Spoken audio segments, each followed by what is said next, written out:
Okay, so I'm going to show you two different drapes. One is the slide drape, where we take the sheet and slide and tuck as we go under the leg. The other one is the diaper drape. So we're going to do both of those in the same video. Okay, so the first thing about draping is you want to make sure you have enough material at the bottom to do the slide, because if you don't, you're going to do this. Okay, we don't want to pull the sheet off of the client, so make sure you have enough at the bottom. Then I want to look for 2 points, the hip, which is right here, and the foot. Okay, so I'm going to grab the sheet and I'm going to sort of roll it as I come in. I'm going to cross over the body and I'm going to fold just like that. Okay, now I know this is high up, but we're going to tuck there. Okay, so I want to grab the sheet. I want to slide under the leg as I come up. Obviously you have to be careful because you don't want to slide up too far.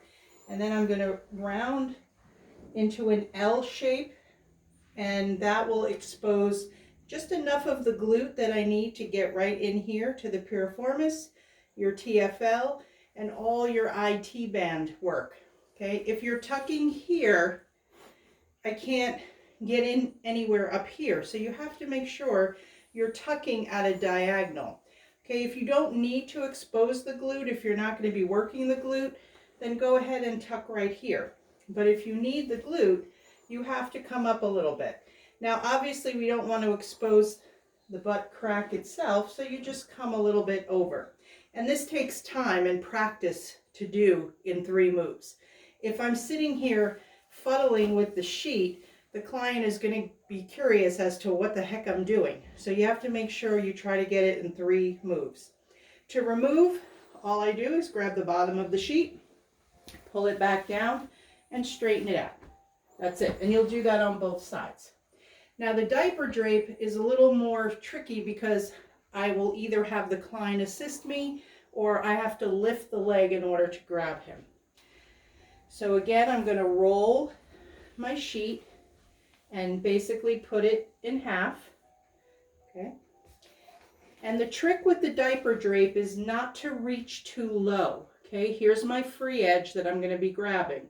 I don't want to grab the sheet here and pull because I'm going to cut off the leg. So what I do is I lift the leg in my hand, or you can ask the client to assist you. Okay, I lift the leg.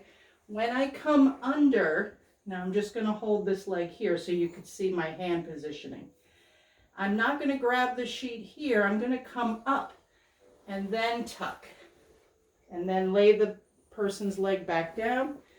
And then I'm going to drape the hip the same way. Make sure it's nice and tight, because when I'm coming up the leg, I don't want to do this, right? I have to make sure that I use the sheet as a guide. Okay, and to undrape, I just slide, lift, and redrape. Now the diaper drape takes some getting used to, so if you prefer the slide, go ahead, but in deep tissue, you're going to need to know the diaper drape, so it's important to practice both. Okay, now we'll do supine.